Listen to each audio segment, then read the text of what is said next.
Exchange traded fund. ETF क्या होता है? एक इन्वेस्टमेंट व्हीकल है that invest fund pooled by investors to track an index. देखो एक तरीका तो था आप इंडेक्स में कर दो पैसा जमा। इंडेक्स क्या होता है सर? 50 शेयर का एवरेज है, उसे हम क्या बोलते हैं? निफ्टी। 50 बड़ी कंपनियों का एवरेज है, 50 बड़ी कंपनियों को अलग अलग रेशो में लेकर रख लिया और उससे क्या बना? निफ्टी 50। तो अगर आप निफ्टी में पैसा लगाओगे तो आपका पैसा उन 50 कंपनियों में लग जाएगा। लेकिन निफ्टी खरीदने के लिए आपको क्या चाहिए? Demat account. आप उसे कैश में भी खरीद सकते हो निफ्टी 20 के नाम से, और आप फ्यूचर में भी खरीद सकते हो निफ्टी, और उसके ऑप्शंस भी होते हैं। लेकिन अगर आपके पास डीमैट अकाउंट ना हो तो दूसरा, डीमैट अकाउंट ना हो तो सर म्यूचुअल फंड वाले भी ऐसे ही करते हैं। म्यूचुअल फंड वाले 50 या 100 शेयर का कुछ भी ग्रुप बना के एक फंड बना देते हैं और कहते हैं कि अब आप इसे खरीद सकते हो। तो बिल्कुल जैसे निफ्टी खरीदते हो ऐसे ही आप ETF खरीद सकते हो, एक्सचेंज ट्रेडेड फंड। अब आप म्यूचुअल फंड से डायरेक्ट भी खरीद सकते हो इसे, अगर आपके पास डीमैट अकाउंट नहीं है। और अगर आपके पास डीमैट अकाउंट है तो आप इसे NSE BSE पे भी खरीद सकते हो क्योंकि ट्रेड हो रहा है। तो अब इसमें क्या होगा कि निफ्टी तो सिर्फ एक ही फंड है। अब म्यूचुअल फंड वाले हर तरह के फंड बनाते हैं। क्या? लो भैया, फार्मा का भी फंड, ETF का भी फंड, छोटी कंपनियों का भी फंड, बड़ी कंपनियों का भी फंड, अदानी अदानी का अलग से फंड, अगर आपको अदानी के शेयरों में पैसा लगाना उसका अलग से फंड, अगर आपको केमिकल में लगाना है तो अलग से फंड, केमिकल की बड़ी कंपनियों का अलग से फंड, केमिकल की छोटी फंड, मतलब अलग अलग 1000 तरह के फंड बना दिए। तो जो फंड म्यूचुअल फंड ने बनाए उसे हम फंड बोलते हैं, और अगर वो एक्सचेंज पे ट्रेडेड होने लगे तो इसे एक्सचेंज ट्रेडेड फंड बोलते हैं। तो एक्सचेंज ट्रेडेड फंड का मतलब क्या है वो जब ध्यान से समझिए, बहुत इंपॉर्टेंट बात बता रहा हूँ। फंड वालों ने एक फंड बनाया, फंड का नाम रख दिया मान लो टॉप 50 मिड कैप फंड। इसके अंदर टॉप 50 मिड कैप कंपनीज थी, उन्होंने ये फंड बनाया और आप लोगों से कहा सब्सक्राइब करो। तो शुरू में ये ओपन फंड था, ओपन एंडेड फंड, ये सब आपने 5A में पढ़ा है। ओपन एंडेड फंड का मतलब क्या होता है? कोई भी आके पैसे देगा और उसे सब्सक्राइब कर सकता है। समझ में आ रहा है? 5 साल तक इसे ओपन एंडेड बनाया और उसमें 5 लाख करोड़ इकट्ठे हो गए। अब क्या होता था ओपन एंडेड में? ओपन एंडेड में आप कभी भी आके पैसे देके इसे खरीद सकते थे, कभी भी आप इसमें से पैसे निकाल सकते थे, तो कंपनी को, फंड को पैसे देने पड़ते थे। अब फंड ने क्या कहा, यार हम बार बार इसके पैसे नहीं देना चाहते, तो फंड ने क्या कर दिया, इस ओपन एंडेड फंड को बना दिया close ended fund. Close ended fund का मतलब क्या होता है? क्लोज एंडेड फंड का मतलब होता है आपने एक बार पैसे दे दिए, अब इसकी मेच्योरिटी है 20-25 साल की। उस 25 साल से पहले ना तो ये और पैसे लेगा किसी से, ना ये और पैसे आपको देगा। मतलब आप अगर रिडीम करना चाहो तो कर नहीं सकते, 25 साल से पहले आप इसमें पैसे नहीं निकाल पाओगे, इसमें लॉक इन लग गया। Close ended fund. लेकिन वो जो क्लोज एंडेड फंड होता है ना, फिर उसे एक्सचेंज पे ट्रेड करवा देते हैं। एक्सचेंज पे ट्रेड कराने का मतलब क्या है? कंपनी किसी को कोई पैसा नहीं दे रही, म्यूचुअल फंड के पास तो पैसा आ गया। अब आप आपस में खेल रहे हो, फंड की वैल्यू चल रही है 100 रुपए, आप 90 में ही खरीद रहे हो, 90 में ही बेच रहे हो, क्योंकि आपको जरूरत है पैसे की। तो आपकी फंड की एक्चुअल वैल्यू से अलग उसकी मार्केट वैल्यू हो सकती है क्योंकि वो एक्सचेंज पे ट्रेडेड है। तो अब मुझे ये बात बताओ, जो एक्सचेंज ट्रेडेड फंड है उसमें पैसा किसके पास जाता है? फंड के पास। वो तो इंटर ट्रांजेक्शन हो गया, एक दूसरे के पास चला गया। कर रही है आपस में ट्रांसफर। अब ये बिल्कुल कंपनी के शेयर जैसा हो गया, आपस में जो मर्जी करते हो। अब इसे 100 रुपए का पहुंचा दो या 1 रुपए का, फंड के पास तो अपने पैसे हैं 5 लाख करोड़, और 5 लाख करोड़ ही रहेंगे, वो कम ज्यादा नहीं हो रहे। वो सारा पैसा कंपनी के पास है और कंपनी अपने पैसे को मैनेज कर रही है। लेकिन जो पैसा आप अपने पास से इधर उधर खरीद रहे हो, रोज बेच रहे हो, वो आपस में आपके आपके पास हो रहा है। आपने उस ETF को 90 रुपए में खरीद लिया तो आपकी जेब से 90 चले गए, ETF आ गया, और जिसने ETF बेचा उसकी जेब से ETF चला गया, 90 रुपए आ गए। ऐसे हो रहा है, ठीक। लेकिन कंपनी को कोई फर्क नहीं पड़ रहा। तो जब एक्सचेंज ट्रेडेड फंड होता है उसमें पैसा कंपनी के पास या फंड के पास नहीं जाता है, ना वहां से आता है। जो होता है आप लोगों के बीच में, पब्लिक के बीच में होता है, वो एक्सचेंज पे ट्रेड होने लगा। तो एक्सचेंज ट्रेडेड फंड अच्छे समझ में आ गया। ये वो वाला क्लोज एंडेड फंड है जो म्यूचुअल फंड ने इशू किया था। जो म्यूचुअल फंड तो पैसे देगा नहीं 15-20 साल से पहले, जब तक उसकी मेच्योरिटी नहीं होगी। लेकिन अगर आपको पैसे की जरूरत हो तो लिक्विडिटी के हिसाब से उसे एक्सचेंज पर ट्रेड करना शुरू कर दिया, तो उसकी फंड वैल्यू कुछ और होगी, लेकिन हो सकता है वो ट्रेड कम या ज्यादा पे हो रहा हो। ये सबसे बड़ा क्वेश्चन है इसके अंदर। भाई अगर जो क्लोज एंडेड फंड होते हैं उसकी हर महीने आपको क्या, आपने 5A तो पढ़ा है ना, तो 5A में बताओ क्या बोला था, क्लोज एंडेड फंड हर कितने दिन बाद उसकी वैल्यू बतानी पड़ती है? 30 days. Weekly. Weekly, very good. हर एक 7 दिन में क्लोज एंडेड फंड की वैल्यूएशन करके बतानी पड़ती है। अब क्लोज एंडेड फंड की आपने वैल्यूएशन करके बताई 50 रुपए, ऐसा हो सकता है कि वो 48 पे ट्रेड हो रहा हो एक्सचेंज ट्रेडेड फंड में। अरे भैया मैं नहीं खरीदता 48 से ज्यादा पे, मैं 48 पे बिड लगा के बैठा हूँ। जब तक कोई 50 की बिड लगाएगा नहीं, वो 50 का रेट होगा ही नहीं उसका। मान लो कोई 48 ही लगा कर बैठा है, भाई 48 में देना है तो वरना मैं खरीदता ही नहीं। अब आपको बेचना है तो आप क्या करोगे? एक म्यूचुअल फंड तो पैसे देगा नहीं 20 साल से पहले, तो आप अपनी 50 रुपीज के आइटम को 48 में बेच दोगे। तो एक्सचेंज ट्रेडेड फंड कभी कभी वैल्यूएशन से कम पे मिल जाते हैं। तो जिस बंदे को लॉन्ग टर्म के लिए पैसा लगाना होता है वो कहता है मैं डायरेक्ट म्यूचुअल फंड क्यों खरीदूं 50 रुपए में, जब मुझे 50 वाला आइटम 48 में मिल रहा है, मैं तो 48 में खरीदूंगा। मेरे सीधे सीधे 5% तो पहले दिन ही बच गए। मुझे बेचना 20 साल बाद ही है, तो 20 साल बाद तो मैच्योर हो जाएगा, पैसे मिल ही जाएंगे। तो एक दूसरा ऑप्शन, अगर किसी लॉन्ग टर्म इन्वेस्टर को म्यूचुअल फंड बेचना है तो ईटीएफ भी है, लेकिन ईटीएफ बेचने से आपको कमीशन नहीं मिलेगा, क्योंकि ईटीएफ तो एक्सचेंज पे ट्रेड हो रहा है, आपके अकाउंट में तो आएगा ही नहीं। आपके जो 5A का कोड है, जो आपका ब्रोकर कोड है, उसके अंदर तो आएगा ही नहीं। तो इसलिए एक्सचेंज ट्रेडेड फंड कभी मत बताना अपने क्लाइंट को, क्योंकि उसकी कमीशन आपको नहीं मिलेगी। किसको मिलेगी? जिसका डीमैट अकाउंट होगा। मान लो एंजल का है तो एंजल को मिलेगी उसकी कमीशन, तो आपने नहीं बताना है। लेकिन कभी अपनी इन्वेस्टमेंट करनी हो तो आप ईटीएफ में भी कर सकते हो, क्योंकि ईटीएफ आपको सस्ता पड़ता है ज्यादातर। 50 रुपए के फंड वैल्यू वाला आइटम 48 में 49 में मिल जाता है। अगर आपको लॉन्ग टर्म के लिए पैसा लगाना है तो ईटीएफ में लगा सकते हो। ईटीएफ का लेकिन एक नुकसान भी है, उसमें लिक्विडिटी नहीं होती। जब आप बेचने जाओगे तो आपका फिर 2 रुपए कम में बिकेगा। मान लो उसकी फंड वैल्यू 50 से बढ़ के 60 हो गई, लेकिन आपका 58 में बिकेगा। तो जो 2 रुपए आपने तब कमाए थे वो बाद में चले गए। लेकिन अगर आपने बिल्कुल 15 साल या 10 साल जो बचे हैं 3 साल रख लिया, तो पूरी फंड वैल्यू मिल जाएगी आपको जो भी होगी। लॉन्ग टर्म के लिए कभी इन्वेस्ट करने का मन करे तो ईटीएफ में कर सकते हैं। चलिए जी आगे बढ़ते हैं। ईटीएफ आपको समझ में आया? ईटीएफ क्या है? एक इन्वेस्टमेंट व्हीकल है that invest funds pooled by the investors to track an index. किसी भी इंडेक्स को मान के उसके बेंचमार्क में एक फंड बना देते हैं, चाहे कमोडिटी भी हो सकती है वो, और अ बास्केट ऑफ एसेट भी हो सकती है। It is similar to an index fund. ये बिल्कुल सिमिलर इंडेक्स फंड के जैसा ही है, in the sense that is portfolio reflect the index it tracks. और कह रहा है उसकी वैल्यू भी इंडेक्स के हिसाब से ही चलेगी। But unlike an index fund, the units of ETF are listed and traded in demat account from the stock exchange. लेकिन ये क्या है? ये स्टॉक एक्सचेंज पे ट्रेड हो जाता है। लेकिन इंडेक्स फंड है वो स्टॉक एक्सचेंज पे ट्रेड नहीं होता, वो आपको म्यूचुअल फंड से ही लेकर पड़ता है और म्यूचुअल फंड को ही बेचना पड़ता है। चलिए म्यूचुअल फंड क्या होते हैं मैं नहीं समझा रहा, आपको पता है, इसका तो पूरा कोर्स करके आए हो। कन्वर्टेबल डिबेंचर और बॉन्ड मैं आपको समझा चुका हूं, जो कभी कन्वर्ट हो जाएंगे, चाहे शेयर में चाहे डिबेंचर में दूसरे। ऑप्शनली कन्वर्टेबल, जो आपके पास ऑप्शन है, चाहो तो कन्वर्ट कर लेना वरना पैसे ले लेना। इंडियन डिपॉजिटरी रिसिप्ट में समझा चुका हूँ, ग्लोबल डिपॉजिट रिसिप्ट में समझा चुका हूँ, अमेरिकन डिपॉजिट में समझा चुका हूँ। फिर भी थोड़ा सर पार्टली पेड अप क्या कन्वर्टेबल हो सकते हैं? पार्टली पेड अप कभी भी कन्वर्ट नहीं होगी ना रिडीम होंगे, पहले उनकी पेमेंट होगी पूरी की पूरी पेड हो जाएगी तभी होगा जो होगा। ये भी इंपॉर्टेंट क्वेश्चन है।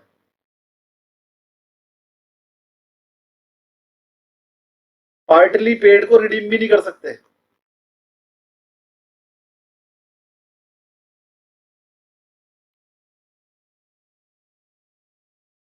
रिडीम का मतलब पेमेंट नहीं होगी, पहले उनकी जो कॉल्स इन एरियर है, कॉल्स इन एरियर है मान लो, तो वो भी पहले आने चाहिए।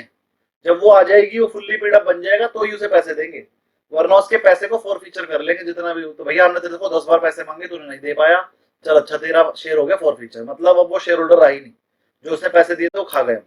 और ये लीगल है, अगर वो पैसे नहीं दे रहा है तो हम कर सकते हैं। फॉर फीचर का कंसेप्ट है। लेकिन पार्टली पेड अप को मैं बेच सकता हूँ ना एक्सचेंज पे? पार्टली पेड अप अलग चीज है और कॉल्स इन एरियर एक अलग चीज है। पार्टली पेड अप का मतलब है कंपनी ने 6 रुपए मांगे और आपने 6 दे दिए, तो ऑनर हो, आपने कोई गलती करी नहीं, मर्जी करो। लेकिन कंपनी ने 6 मांगे, आपने 5 ही दिए, अभी 1 रुपया आप उसे बेच भी नहीं सकते, कंपनी ट्रांसफर ही नहीं होने देगी। और अगर टाइम से पैसे नहीं दोगे तो रुपए जो आपने 5 रुपए दे दिए ना फॉर फ्यूचर भी।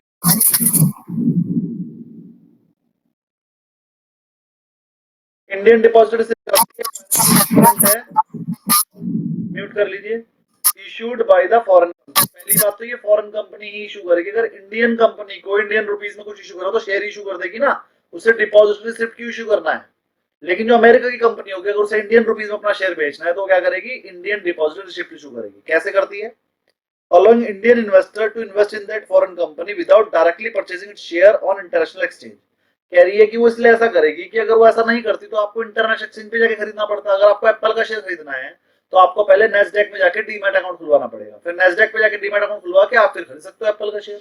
लेकिन अगर आपको एप्पल का शेयर इंडिया में बिना डीमैट अकाउंट, अमेरिका में डीमैट अकाउंट खुलाए बिना खरीदना है तो उसके लिए क्या करना पड़ेगा, उसका आईडीआर खरीद लो। लेकिन अभी एप्पल का आईडीआर है नहीं, तो जिस कंपनी का आईडीआर है वो खरीद लो। आईडीआर मतलब इंडियन डिपॉजिट रिसीट। चलो इसके बारे में थोड़ा पढ़ लेते हैं। Issued by foreign company, most important part है इसका, issued by foreign company. IDR को हमेशा फॉरेन कंपनी इशू करती है, इंडियन कंपनी इशू कर ही नहीं सकती।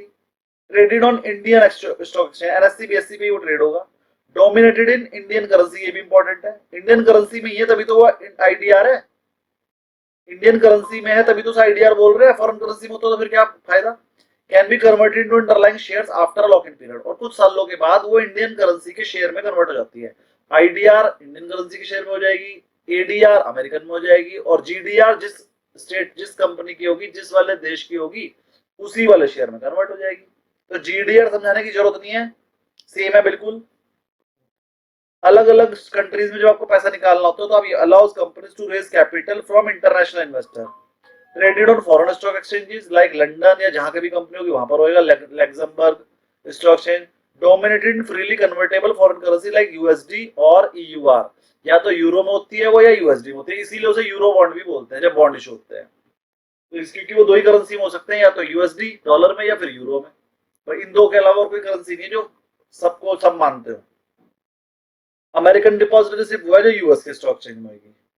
इनके बीच का डिफरेंस आप पढ़ेंगे। फॉरेन करेंसी कन्वर्टेबल बॉन्ड, ये भी पढ़ा चुका हूं। ऐसे बॉन्ड जो फॉरेन करेंसी में है और कन्वर्ट हो सकते हैं। FCCB is a type of corporate bond issued by an Indian company। पहली बात तो इसमें इंपॉर्टेंट बात यह है कि इंडियन कंपनी ही इशू करती है, लेकिन करती फॉरेन करेंसी में, इसलिए बोलते हैं foreign currency convertible bond. It allows investor to earn a fix interest rate. एक तो उससे आपको क्या मिलता है, फिक्स इंटरेस्ट रेट मिलता है, प्लस अगर आपने अमेरिका की करेंसी में इशू करे तो अगर अमेरिका की करेंसी बढ़ेगी तो वो फायदा भी आपको मिल जाएगा, लेकिन अगर अमेरिका की करेंसी गिर गई तो वो नुकसान भी आपको मिल जाएगा। Given them the option to convert the bond into equity share of the issuing company after a certain period। और कुछ टाइम बाद वो कन्वर्टेबल बॉन्ड थोड़े दिनों में वो शेयर में ही कन्वर्ट हो जाएगा किसी एक रेट पे जो भी चल रहा होगा। तो एफसीसीबी के फीचर देख लो क्या है। पहला feature, issued in foreign currency, और इसका आगे लिख लो by Indian company. Indian company issue करती है लेकिन करती फॉरेन करेंसी में। Convertible into equity share after some time. Fix interest rate मिलता है आपको। ड्यूअल बेनिफिट फॉर इन्वेस्टर, पहला तो इंटरेस्ट मिल रहा है, रिसीव इंटरेस्ट, और दूसरा have the potential for capital gain if the stock price increase. Price increase हो गया तो वो भी मिलेगा, क्योंकि बाद में तो आपको शेयर ही मिलना है इसको बदल के, तो वो भी फायदा है। Regulated by SEBI and RBI, क्योंकि देखो फॉरेन करेंसी से रिलेटेड है इसलिए आरबीआई भी करता है रेगुलेट। सेबी तो शेयर है तो करेगी, अगर बाद में शेयर में कन्वर्ट हो रहा है तो सेबी तो करेगी, लेकिन क्योंकि पैसे से रिलेटेड काम है और फॉरेन करेंसी से रिलेटेड काम है तो आरबीआई भी, से दोनों मिलकर रेगुलेट करते हैं। पेपर में आ सकता है कौन रेगुलेट करता है एफसीसीबी को, तो आंसर होगा सेबी एंड आरबीआई। चलो प्रोसेस देख लो। कंपनी ने एफसीसीबी इशू करा, इंटरेस्ट पेमेंट वो हर साल करती रहेगी, थोड़े देर बाद कन्वर्जन ऑप्शन देगी आपको। अगर आप कन्वर्ट करना चाहते हो तो शेयर दे देगी, नहीं करना चाहते हो तो पैसे दे देगी, सेटलमेंट कर देगी। एडवांटेज ऑफ एफसीसीबी के क्या है, लोअर इंटरेस्ट रेट। देखो जब आप अमेरिका से इंटरेस्ट रेट पे मान लोगे, इंटरेस्ट पे लोन लेना चाहते हो तो 2-3% पे मिल जाता है। इंडिया में लेते हो 10-12% में मिलता है, क्योंकि फॉरेन जो है ना वहां पर इंटरेस्ट रेट बहुत कम है। अगर आप चाइना जापान से लोगे तो 1% पे मिल जाएगा, वहां तो और कम है। फॉरेन इन्वेस्टमेंट इनफ्लो हो जाता है आपका, रिड्यूस डेट बर्डन कम हो जाता है क्योंकि इंटरेस्ट रेट भी कम है। थोड़े दिनों बाद डिल्यूशन ऑफ इक्विटी। अभी डिल्यूशन का मतलब क्या होता है, डिल्यूशन जरा बहुत इंपॉर्टेंट वर्ड है, इसको जरा ध्यान समझेंगे, पेपर में इस तरह के क्वेश्चन आएंगे। डिल्यूशन बताओ जी, जरा ध्यान समझिए। एक कंपनी के 1 लाख शेयर थे और प्रॉफिट था 10 लाख, 12 लाख कर लो, 12 लाख। तो ईपीएस बताओ,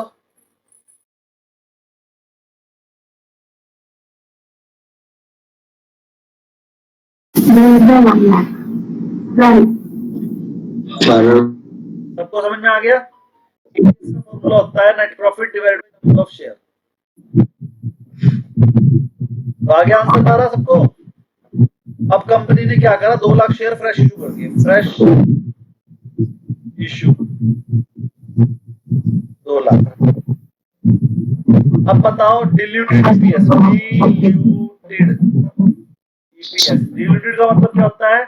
जो कन्वर्ट होके नया ईपीएस बन गया, वो बताओ। तो प्रॉफिट तो कंपनी का 12 लाख ही है, शेयर हो गए अब 1,20,000, मान लो 20,000 इशू करे थे।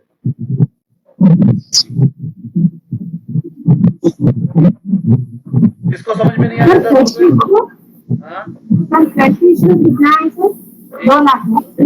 नहीं, शेयर इशू करे थे 20,000,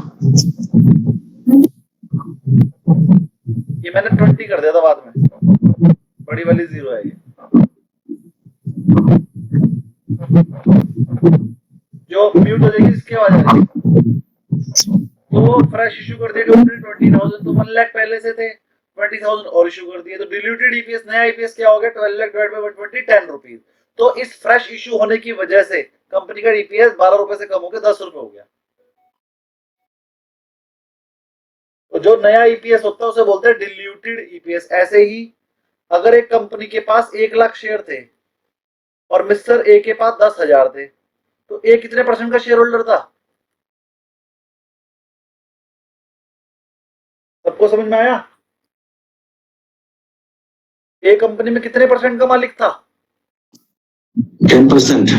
क्योंकि 1 लाख टोटल शेयर थे और 10,000 उसके पास थे, तो 10% का मालिक था। अब कंपनी ने क्या करा कि कंपनी ने 1 लाख शेयर और इशू कर दिया। अब नए शेयर कितने हो गए? 2 लाख, और ए के पास कितने हैं? 10,000। तो वो कितने परसेंट का मालिक रह गया कंपनी में? 5%। डिल्यूटेड ऑनरशिप कितनी होगी? 10 से घट के 5। तो जब हमारी ईपीएस या ऑनरशिप कम या ज्यादा हो जाती है उसे हम बोलते हैं डिल्यूट होगी। डिल्यूट, डिल्यूट मतलब चेंज्ड, न्यू। डिल्यूट मतलब चेंज्ड। तो चलो, अब क्वेश्चन पेपर में कैसा आएगा ये मैंने आपको बता दिया। तो इसमें ये हेडिंग आई, डिसएडवांटेज क्या है कि एक तो आपकी इक्विटी डिल्यूट हो जाती है। जैसे ही आपने एफसीसीबी में कन्वर्ट करा शेयर, पहले 1 लाख शेयर थे, अब एफसीसीबी जो बॉन्ड थे वो भी शेयर में कन्वर्ट हो गए, 50,000 और आ गए, अब होगा 1,50,000। तो जिस बेचारे के पास 10 डिल्यूट होगी ना, पहले 10% थे, 8% रह जाएगी। मेरी बात समझ में आई? किसको समझ वो बोलिए। सर एक बार दोबारा बोलिए। सर नहीं समझ में आया ये पॉइंट। नहीं आया।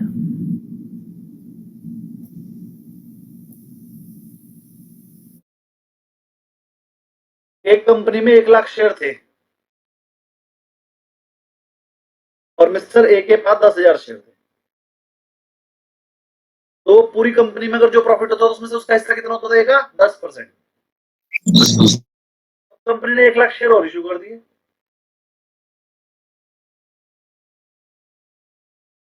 तो कितने शेयर हो गए कंपनी में? 2 लाख।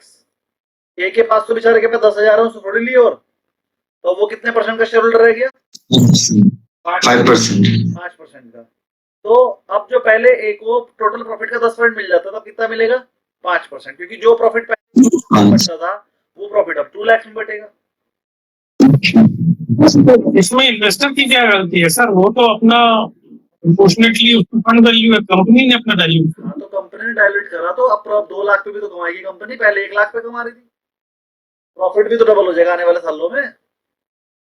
हाँ, तो इन्वेस्टर तो फंस गया ना इसमें। नहीं फंसा कहाँ है, उनका डाइल्यूशन हो गया ना सर। 10 से 5 तो थोड़े दिन के लिए डायल्यूट हुआ है, लेकिन पहले 1 लाख पे मान लो कंपनी 10,000 कमा रही थी, तो उसे 1 रुपया मिलता था। अब 2 लाख हो गए कंपनी का, हो सकता है ना 30,000 कमा ले, तो अब उसे 3 रुपए मिलेंगे उल्टा। लेकिन अब 30,000 डिवाइड बाई 2 लाख करके अब उसे 1.5 रुपया मिल जाएगा, तो पहले से तो ज्यादा ही मिलेगा अगर प्रॉफिट बढ़ गया। कंपनी ने अगर कुछ किया है तो सोच समझ के ही किया होगा, आपके फायदे में ही करती है कंपनी, और आप ही वोटिंग करते हो। जब तक आप वोट नहीं करोगे वो डिसीजन होगा ही नहीं। अब शेयर होल्डर के फायदे में तभी तो वोट किया होगा। इतनी टेंशन मत लो, आपसे पूछ के ही होते हैं सारे काम, अपनी मर्जी से कोई नहीं करता। ये वाला डिसीजन लेने से पहले मेंबर्स की वोटिंग की एक मीटिंग बुलाई होगी, फिर धीरू भाई अंबानी जी के पास, जिनके पास सबसे ज्यादा शेयर थे, 51% शेयर होल्डर वाले ने वोट किया होगा, और जिसने 51% वोट किया वो बात मान ली गई होगी। अब कोई 51% वोट वाला कोई अपने नुकसान की बात थोड़ी मानेगा। दूसरी बात, मान लीजिए सर 51% वाले ने नुकसान की बात मान ली, तो कोई बात नहीं। अगर पूरी कंपनी के 5% शेयर होल्डर मिलकर सेबी को शिकायत करें, लेकिन 5% होने चाहिए, 5% शेयर होल्डर मिलकर सेबी में शिकायत करें, तो वो डिसीजन पलटा जा सकता है। फिर अगली बार उसको पास करने के लिए स्पेशल रेजोल्यूशन। देखो अब एक नई चीज निकल कर आ गई। किस किस को पता है नॉर्मल ऑर्डिनरी रेजोल्यूशन और स्पेशल रेजोल्यूशन का डिफरेंस?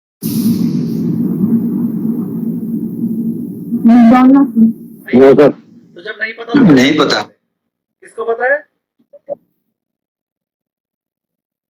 धीरज जी पता है क्या? No no sir. ओके, कोई है?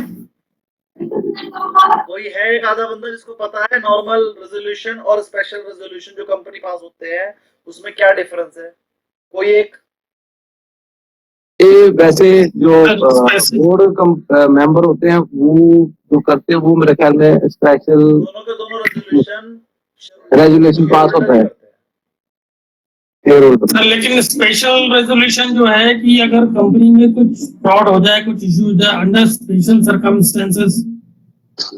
नाम पे मत जाओ, नाम से कुछ रिलेशन नहीं है इसका। चलिए तो फिर रहने दे, जब नहीं पता छोड़ो, कोर्स में भी नहीं है। सर बताइए ना सर प्लीज। मैं सुनना चाह रहा था कौन कौन चाहता है। सर बताइए सर। दो हो गए। सर बताइए सर। न्यू रेजोल्यूशन, ओल्ड बताओ तो रेजोल्यूशन, बताओ, तीन हो गए और सबको मॉडिफाइड। नहीं सर डिटेल में बताइए। सर बता दीजिए। अरे तीन बंदे तो मैंने सुन लिए, चार बंदे हो गए। थोड़ा वो कंफ्यूजन सर आपने भी लगता है वोटिंग करवानी है। नहीं तो वोट तो ये लगता है कि 22 स्पेशल रिजोल्यूशन में स्पेशल रेजोल्यूशन हो गया। चलिए 22 स्टूडेंट स्पेशल रिजोल्यूशन में शायद वोटिंग परसेंटेज ज्यादा होता है क्या सर? बताऊंगा, Not sure. पूरा ही बता देता हूँ। 22 में से 4 स्टूडेंट ने बोला है बताइए, 18 को नहीं समझना है, तो ये तो रेजोल्यूशन पास हो गया कि ना बताइए। तो बोला सर वही सर वो बोल रहे तो हम भी मैंने सर वो स्पेशल वाला करवा लो। आप लोगों से पूछा कि बताइए ये रेजोल्यूशन के टाइप्स बताऊं या नहीं बताऊं, और 22 बंदों में से अगर 11 से ज्यादा मोर देन 50% लोगों ने कह दिया बताइए, तो ये रेजोल्यूशन पास हो जाएगा बताने के लिए। और अगर 50% से कम लोगों ने कहा बताने के लिए तो फिर मैं नहीं बताऊंगा। तो इस वाले रेजोल्यूशन को बोलते हैं ऑर्डिनरी रेजोल्यूशन, जहां पर पास होने के लिए votes cast in favour should be more than the vote casted against favour. मेरी लैंग्वेज को याद कर लीजिए, vote casted in favour should be more than vote casted against favour. अगर 22 बंदे थे या क्लास में 23 स्टूडेंट थे, उसमें से 5 बंदों ने कहा सर बता दीजिए और 4 बंदों ने कहा सर मत बताइए, और बचे हुए 12 बंदों ने कुछ बोला ही नहीं। तो बताओ ऑर्डिनरी रेजोल्यूशन पास हुआ कि नहीं हुआ? हो गया सर। वो तो 3 है। 50% के ऊपर हो गया तो हो गया। 50% से ऊपर नहीं हुआ। 4 थे जो ज्यादा था, एक नंबर ज्यादा। क्वेश्चन लिख रहा हूँ।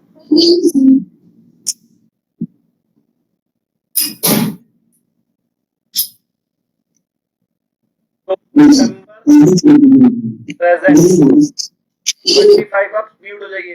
Total member present 25, vote casted in favour 5, vote casted against favour 4। मतलब 25 में से 9 बंदों ने वोट किया, बस 9 वोट। 16 बंदों ने तो नहीं किया।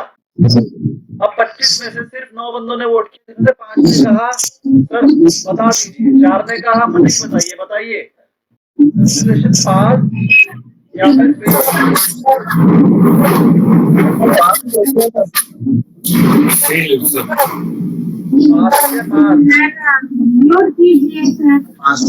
सर जिन्होंने वोट नहीं किया उनका मतलब ये है कि वो एक बार पहले सब म्यूट हो जाइए।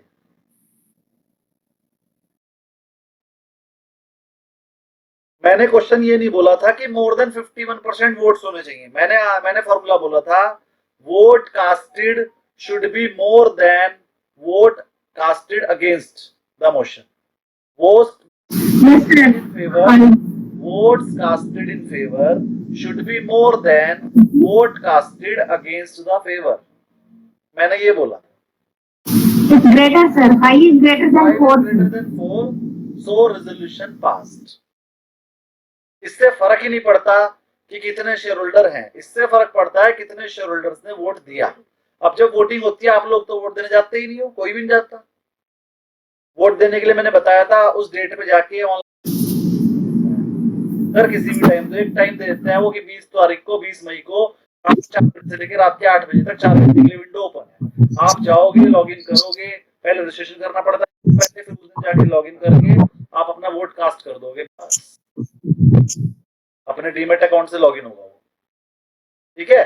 तो कोई भी नहीं जाता, तो क्या उनके जाए बिना क्या रेजोल्यूशन पास ही नहीं होगा? अरे वोट कास्टेड गिनेंगे और वोट कास्टेड अगेंस्ट देखेंगे, अगर vote casted is more than the vote casted against the favour तो रेजोल्यूशन विल बी पास्ड। और अगर आपको रेजोल्यूशन पास नहीं कराना है तो वोट करो अगेंस्ट में, अगर पास कराना है तो फेवर में वोट करो जाके। मैं तो करता हूँ, हालांकि मेरे शेयर से 10-20-50 शेयर से क्या फर्क पड़ेगा, लेकिन मैं करता हूँ। अगर कोई ना भी करे तो वो किस साइड में अकाउंट होगा? किसी में भी नहीं होगा जब नहीं किया तो।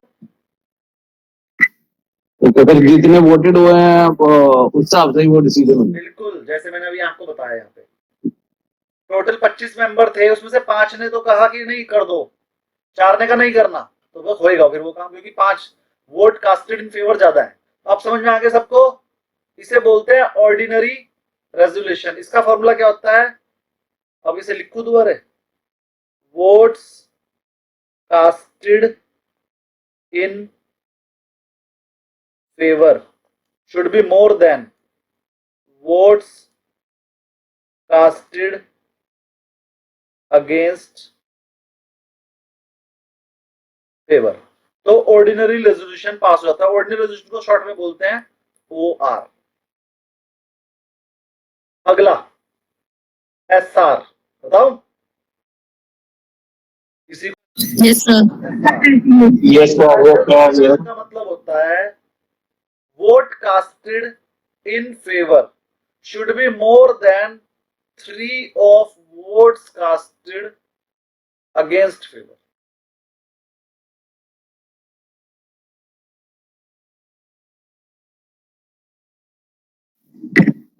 मोर देन 3 गुने से ज्यादा होने चाहिए।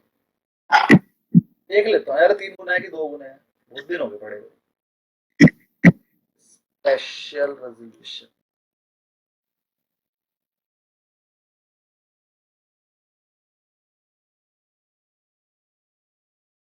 %75। हाँ,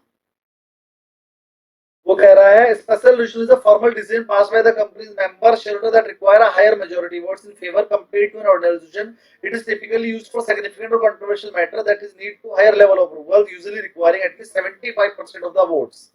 3 गुना वही मैंने जो बताया,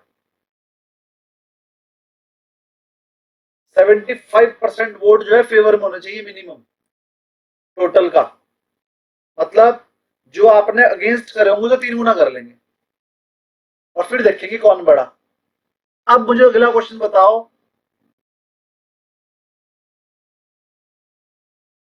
in favour 40 vote, against 15 vote, तो बताओ स्पेशल रेजोल्यूशन पास की फेल? फेल। 45 तो उससे बड़ा हो गया फेल। अगर आपने कोई डिसीजन लिया, अगर आप लोगों ने कोई डिसीजन लिया, मान लीजिए नए शेयर इशू करने का डिसीजन आया और जिसके पास शेयर थे उसने ना आप सबकी आवाज दबा दी, है ना, रेजोल्यूशन पास हो गया। ऑर्डिनरी रेजोल्यूशन, भाई कंपनी ने एक प्रपोजल डाला सामने, सर एक तो आप सबके नहीं करने हमारा डिलीट हो जाएगा, हमें तो प्रॉफिट नहीं होगा, हमें तो नुकसान होगा है। लेकिन जिसके पास 51% शेयर थे उसने आके खुले में हाँ कर दो, तो रेजोल्यूशन पास हो जाएगा। फिर आप जो छोटे मोटे फिर जो आप अपने एक एक दो शेयर वाले लोग खड़े थे, सब आपस में डिस्कस किया। डिस्कस करने के बाद सबने एक चिट्ठी लिखी कि we are the shareholder of this and this company, we have aggregated 5% or more shareholding, we want to challenge the resolution passed in the meeting and we want a special resolution for that purpose। तो अगर किसी share holder ने मिलके 5% share holders ने मिलके ये वाली चिट्ठी सेबी को लिख दी, तो फिर उस पर दोबारा मीटिंग बुलाई जाएगी और अब की बार वही डिसीजन लेने के लिए स्पेशल रेजोल्यूशन होगा। अब अगर स्पेशल रेजोल्यूशन में भी वो जीत गया तो भैया फिर आपका कुछ नहीं हो सकता। मान लो उसके पास 75% शेयर हो तो फिर तो आप भैया उस कंपनी में पैसे मत लगाओ, 75% तो प्रमोटर के पास ही है, वो तो अपनी चलाएगा, आपकी तो सुनी नहीं जाएगी कभी। ठीक, इसके बाद भी अगर मान लो आपको प्रॉब्लम है, इसके बाद भी अगर आपको प्रॉब्लम है, तो अब की बार तो शिकायत आपने सेबी से की थी, अब की बार शिकायत कर देना सीएलबी से, कंपनी लॉ बोर्ड से। फिर कंपनी लॉ बोर्ड आपकी बात सुनेगी, और अगर उसे लगा कि आप लोग सही बोल रहे हो, तो वो कंपनी को ऑर्डर देगी, ये वाला काम नहीं करना तुझे। जब सब तुझे तो सारे बंदे बोल रहे हैं, तो क्या तानाशाही करेगा? गलत है, उनको फायदा दिखा क्या है। अगर उनके समझ में आएगी तो कर, वरना फिर ऐसा कर, बाय बैक ऑफ शेयर कर, उनके पैसे दे, उनसे शेयर वापस ले ले, फिर तू उसका सोल मालिक बनेगा, जो मर्जी कर। ठीक, बड़े आगे। तो स्पेशल रेजोल्यूशन और ऑर्डिनरी रेजोल्यूशन समझ में आ गया। शेयर होल्डर होता है एक ऑर्डिनरी, एक स्पेशल। ऑर्डिनरी में आपके शेयर ज्यादा होने चाहिए, आपके वोट कास्टेड इन फेवर ज्यादा होने चाहिए। स्पेशल रेजोल्यूशन में आपके vote casted in favour should B 3 times to the vote casted against favor. Vote casted in favor should be more than the 3 times of the vote casted against favor. अगर against favor में 10 vote पड़े, तो in favour में 30 से ज्यादा होने चाहिए। चलो, ये तो शेयर होल्डर के थे। अब बोर्ड के रेजोल्यूशन देख लो। बोर्ड ऑफ डायरेक्टर अलग होते हैं, शेयर होल्डर अलग होते हैं। शेयर होल्डर तो वो है जिन्होंने शेयर खरीद रखा है। बोर्ड ऑफ डायरेक्टर वो है जो कंपनी ने, शेयर होल्डर ने ही बहुत सारे डायरेक्टर बनाए हुए हैं, सैलरी पे, सैलरी देते हैं उन्हें, वो नौकर है बस, हमारे और कुछ नहीं है। किसके नौकर है वो? शेयर होल्डर के। तो पेपर में ये भी आता है, board of director is the employ of the company, और कुछ नहीं है। जब मर्जी उठा के उसे बाहर फेंक सकते हैं। एक मीटिंग बुलाओ, भाई मुझे उसकी शक्ल पसंद नहीं आ रही, से बाहर फेंको। शेयर होल्डर ने अगर उसमें कर दिया, ऑर्डिनरी रेजोल्यूशन पास कर दिया, उसे उठा के बाहर फेंकने का, तो बाहर जाएगा, चाहे कितना भी बढ़िया था, क्योंकि मालिक कौन है? Share holder. और शेयर होल्डर को किसी डायरेक्टर को निकालने के लिए कोई वो देने की जरूरत नहीं है कि रीजन, लेकिन मेजोरिटी होनी चाहिए। आप ये कह भी करके निकाल सकते हैं, यार इसकी शक्ल पसंद नहीं है, इसे बाहर रखो, लेकिन मेजोरिटी चाहिए, 51% ऑफ द वोटिंग चाहिए इन द फेवर होने के लिए, और ऑर्डिनरी रेजोल्यूशन पास करना पड़ेगा, तो फिर वो डायरेक्टर बदल जाएगा। ठीक, तो डायरेक्टर, तो जो सारी वोटिंग होती है वो मतलब किस हिसाब से वो काउंटिंग करते हैं, या किस हिसाब से ये पेपर में आई है? वोटिंग होती है आजकल 20 दिन पहले वो सेबी को लिखकर भेज देते हैं, 20 दिन पहले मीटिंग करना चाह रहे हैं, उसमें ये चीज की वोटिंग कराएंगे, और फिर वो जो मेल आपके मेल पे चला जाता है, जो भी आपने लगा रखा होगा अपने डीमैट अकाउंट में, फिर मेल आईडी पे जब मेल जाता है, तो जिस दिन वोटिंग होनी होती है उससे 1-2 दिन पहले, 5 दिन पहले आपको रजिस्ट्रेशन करना पड़ता है कि मैं वोटिंग करूंगा। फिर जिसकी वोटिंग होने का रजिस्ट्रेशन होता है, उसके पास आईडी और पासवर्ड आ जाता है, फिर वो आईडी पासवर्ड से वोटिंग के टाइम पर आप लॉग इन करके वोट कर सकते हो। वोट करने के लिए कुछ बड़ा काम नहीं करना, वो जो साइट होगी वोटिंग की वो खोलनी है, उसमें आईडी पासवर्ड डाल के या तो यस या नो, 2 ऑप्शन होंगे, यस या नो दबा दो। यस का मतलब है कि मैंने वोट कास्ट किया फेवर में, नो का मतलब है मैंने वोट कास्ट किया अगेंस्ट में। बस इतना सा काम करके अपने घर जाके सो जाओ, अगले दिन आपको उसका वो पता लग जाएगा क्या डिसीजन हुआ। ठीक है जी। तो बोर्ड रेजोल्यूशन भी 2 तरह के होते हैं, वही ऑर्डिनरी रेजोल्यूशन और स्पेशल रेजोल्यूशन, बिल्कुल सेम होते हैं। जो आपको शेयर होल्डर का बताया वही बोर्ड ऑफ डायरेक्टर का होता है। चलो जी, रेजोल्यूशन भी खत्म, आगे बढ़ते हैं। सर डिल्यूशन ऑफ इक्विटी हो जाता है आपका एक, तो फिर एक्सचेंज रेट रिस्क भी रहता है, क्योंकि आपने फॉरेन करेंसी में इन्वेस्ट किया है, अगर मान लो गिर गई तो, या रिपेमेंट के टाइम पर गिरी हुई तो उसी रेट पे पैसे मिलेंगे आपको। तो एक्सचेंज रेट का थोड़ा सा रिस्क रहता है इसके अंदर। मार्केट डिपेंडेंट, क्योंकि कन्वर्जन अगर आपने इक्विटी शेयर में करा तो मार्केट डिपेंडेंट भी हो गया, अगर इक्विटी शेयर का रेट कम हुआ तो ये मार्केट डिपेंडेंट भी है। Example of FCCB, Tata motor, Infosys, Reliance सबने कर रखे हैं।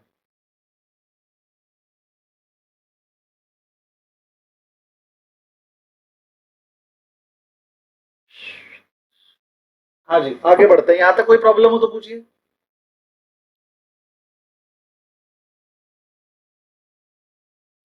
No sir. Very good. FCCB GDR में डिफरेंस आप खुद पढ़ लेंगे, मैंने पूरा अच्छे से समझा दिया है, आपको ये समझ में आ जाएंगे। आगे बढ़ते हैं, कंक्लूजन भी आप पढ़ोगे। एफपीआई कौन होता है? Foreign portfolio investor. क्या होता है सर? ये नाम तो बहुत सुना है, बता देते हैं। एक एंटाइटी है, एंटाइटी मतलब कोई इंडिविजुअल नहीं है, एक फर्म है, फॉरेन फर्म। फर्म का मतलब तो पता होगा, पार्टनरशिप फर्म भी हो सकती है, कंपनी भी हो सकती है, इंडिविजुअल नहीं हो सकता।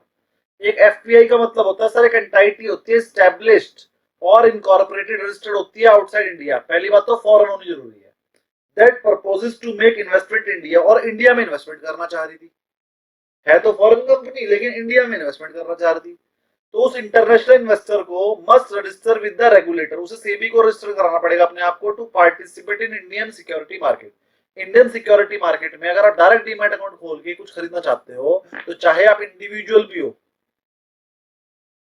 चाहे आप इंडिविजुअल हो, चाहे पार्टनरशिप फर्म हो, चाहे कंपनी हो, तीनों ही केस में आपको सेबी से अपने आप को रजिस्टर कराना पड़ेगा। जब आप डीमैट अकाउंट खोलते हैं तो आपसे पूछा जाता है आप रेजिडेंट हो कि नॉन रेजिडेंट हो, तो आप बोलते हो मैं रेजिडेंट हूँ, तो ठीक है भैया रेजिडेंट हो तो ठीक है। लेकिन अगर आप कहीं नॉन रेजिडेंट बोल दोगे तो फिर आपसे पूछा जाएगा भैया अपना एफपीआई नंबर बताओ, जो कि आपको आपकी कंट्री से मिलेगा, तब आप जाके इंडिया में खरीद पाओगे। तो फिर आपका जो रजिस्ट्रेशन होगा, जो आपका डीमैट अकाउंट खुलेगा, उस पर एफपीआई लिखा आएगा, क्योंकि आप इंडिया के तो हो ही नहीं, नॉन रेजिडेंट हो।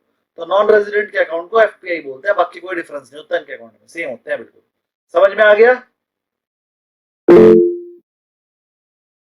किसी की कोई क्वेरी हो तो बोलिए। सर एफआईआई और एफपीआई में डिफरेंस क्या होता है? Foreign institutional investor, foreign institutional investor का मतलब होता है कि वो एक बड़ा इंस्टीट्यूशनल है, वो बड़े इंस्टीट्यूशंस हैं, वहां के म्यूचुअल फंड हो सकते हैं, वहां के बैंक हो सकते हैं, तो वो एफआईआई हो गया। और अगर छोटी छोटी फर्म है, एक लिमिट होती है 10-20 लाख तक की, 50 लाख तक की है, तो वो एफपीआई हो गया।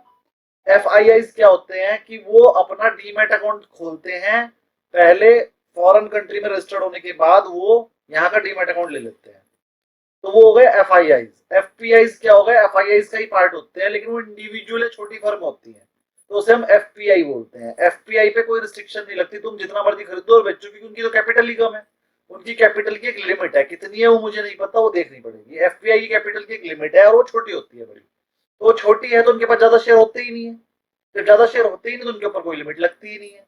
और फिर एक होता है एफआईआई। एफआईआई क्या होते हैं? जो बहुत मोटा पैसा, सर मैं 1 लाख करोड़ लगाना चाहता हूँ, तो उनके ऊपर लगती है लिमिट, तुम किसी भी कंपनी के 5% ज्यादा शेयर नहीं खरीद पाओगे, जिस कंपनी में जितनी उसकी वॉल्यूम है उसके 1% ज्यादा शेयर एक दिन में बेच नहीं पाओगे, बहुत सारी लिमिट लगती है, तो वो होता है एफआईआई। बाकी होते दोनों सेम ही है, फॉरेन इंस्टीट्यूशंस के होते हैं, बस एफपीआई की कैपिटल कम होती है, एफआईआई की कैपिटल ज्यादा होती है।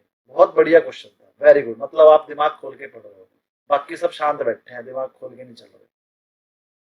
और कोई क्वेरी? कोई क्वेरी नहीं है, आगे बढ़ते हैं। थोड़े दिन पहले, शायद 2 या 3 साल पहले न्यूज आई थी कि सरकार जो है पी नोट्स पे टैक्स लगा रही है, पी नोट्स पे, और मार्केट एक साथ 4-5 दिन तक लगातार गिरती गई थी, 10% गिर गई थी।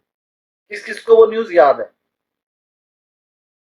बजट में आई थी ये न्यूज कि हम प्रोप्राइटरी नोट्स पे, पी नोट्स पे टैक्स लगाएंगे, ये न्यूज याद है? किसी ने सुनी है? जब बजट आया था 2000, ये वाले बजट से पहले वाला बजट जब आया